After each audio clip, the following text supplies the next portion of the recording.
Welcome back to the Pitch Pod, everyone. I'm your host, Jeff. Join with me, as always, is my co-host, Joe Janner. Joe, how are you today? Jeff, I'm doing well. Sunday. You got the hat memo. We are getting into wrapping up season 4 of the Pitch Pod. But as always, I'm glad to be here. How about yourself? Doing pretty good. Yeah, as you mentioned, Sunday fun day. Lots of excitement happening in the football world. We're here today to discuss the Champions League final, of course, Dortmund versus Real Madrid. That's going to be a super exciting match. But we can't not mention the games that just happened recently over the past couple of days. Wembley Stadium's been busy. Joe, we kind of break down what happened these past couple of days? Well, exactly. You said it. I mean, a FA Cup final featuring Manchester City versus Manchester United with the winners. I mean, I don't think anybody picked it. We didn't, certainly on the Pitch Pod, pick Manchester United winning, but congratulations to them. And then just today, not too long ago, Southampton getting through 1-0 over Leeds to be promoted to the English Premier League. So congratulations to both those teams in those finals. Yeah, absolutely. It's a heartbreak game, and you got to feel for Leeds. You got to feel for their fan base. But hey, they have a chance next year. And Southampton, congrats to them. That's a big deal moving back up to the Premier League. So that's huge for them. But we're here to talk Champions League. We got Dortmund versus Real Madrid. Joe, you said it earlier. This is Real Madrid's tournament. You know, they're the favorites. There's no denying it. But Dortmund had to get through some heavy hitters just to make it to this final, and they've kind of been the underdog this whole tournament. And I'm not quick to discount that. I'm not quick to say, "Oh, Real Madrid's got this. They got the stars. They got Vinicius Jr., Bellingham, Luca." I'm thinking about it a little bit differently. I kind of feel like this game might potentially mean more to Dortmund. So, what are some initial thoughts that you have going into this, Joe? I was going to say, absolutely. The fact that Dortmund's gotten themselves into this here, given themselves an opportunity to win this competition, lends itself to suggest there's none of this is a given, right? I mean, they worked, they put the time in, they got the results to get here.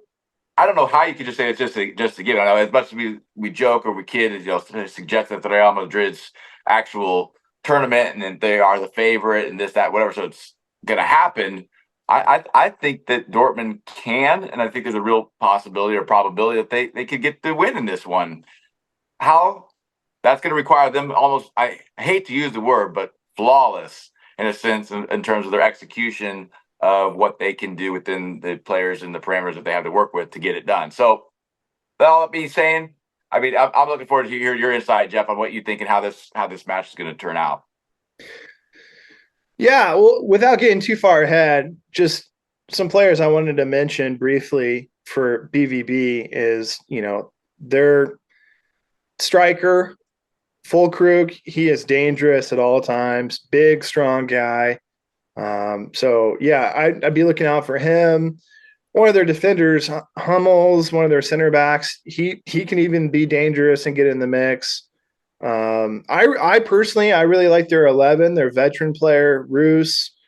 And so when you think of, which team's got the stronger attack, who's more dangerous offensively, you probably think Real Madrid, and maybe they are, but again, I'm just not quick to discount what Dortmund brings to the table.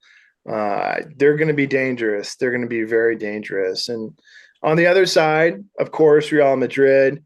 Joe, can you speak briefly about Bellingham and Vinicius Jr. or anyone else that you think might have a big game? I mean, we've seen Rodrigo in the past show up for big games and make, have an impact in this. I mean, I think it's going to require a full comprehensive effort from both teams, obviously. But I think with Real Madrid, you talked about Bellingham and you talked about Vinicius Jr. Yes, as probably the obvious, but I mean they've done well. They've gotten to where they're at, not only within this this competition, within their whole campaign of 23-24, is because they've utilized and been able to get the most out of a lot of players.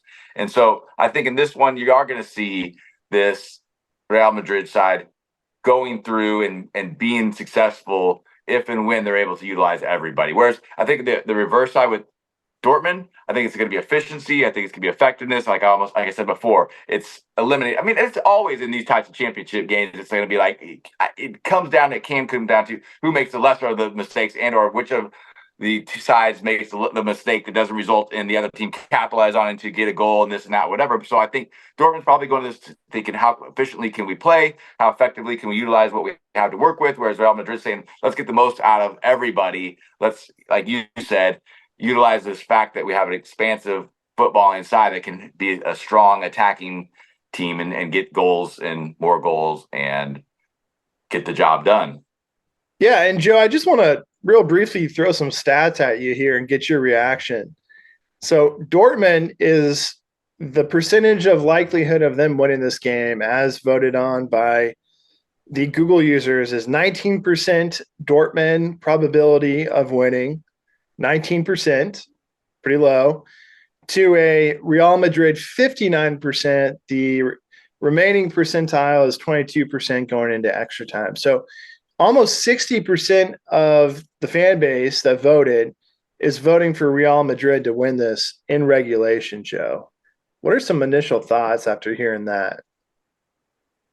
I mean, those numbers, if that's legitimately how those figures are determined and how they're calculated, they're based on where the world looks in and when the world is looking into this level of competition, and you're looking at Real Madrid and saying, yeah, I mean, that would be the way to go. That'd probably be the easier, softer approach to picking a winner in this one. And 60% probably somewhat, I'd say, fair, right? If you are having to calculate the idea of this going into extra time, that takes, that changes the dynamic as far as just outright picking a winner. So if that's legitimately what those numbers are, suggesting that in regulation time, Real Madrid has that much more likelihood of winning, I think those are fair numbers. I don't know that tells the picture and the story of exactly how it's. I don't know if you're going to see in a relationship that much of a dominating side of performance to get the result, if that makes any sense. But I think that those numbers are relatively fair.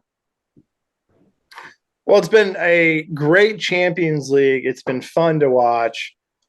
Joe, I think I'm ready for my prediction, unless you have anything else to add. And I'll tell you what, why don't you go ahead and go first on this one?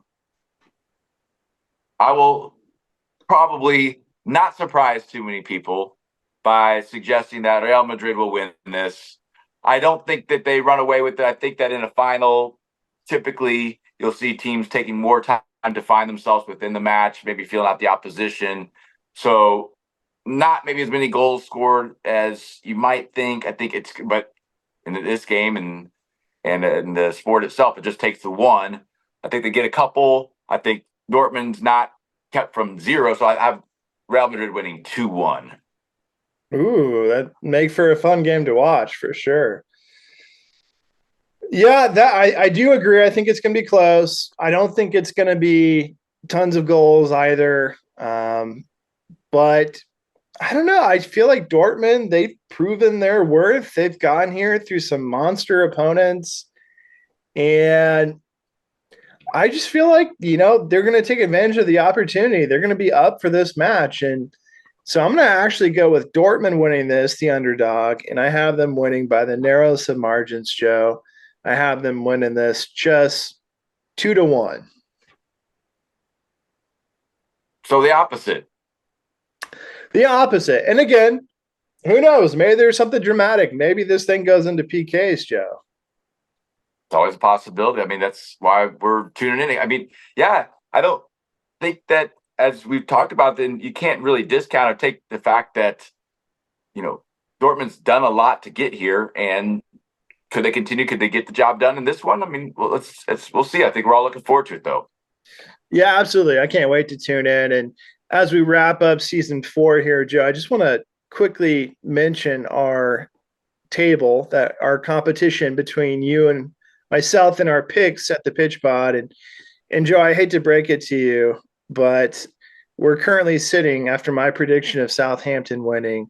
We're currently sitting at 46-36. So even if you get the ring dinger, the 6 points, I'm sorry, but season 4 belongs to this guy. Well, okay, fair enough. Congratulations. I hope in the video there's going to be some exciting fireworks graphics and anything else that you can add on to that to give yourself props and to reign you again the winner of our inter however you want to phrase it competition. We pick these points, but well done, Jeff. That lends itself to some good picks, of course, along the way, and we'll see how this one turns out. So congratulations. Oh, thank you. Thank you.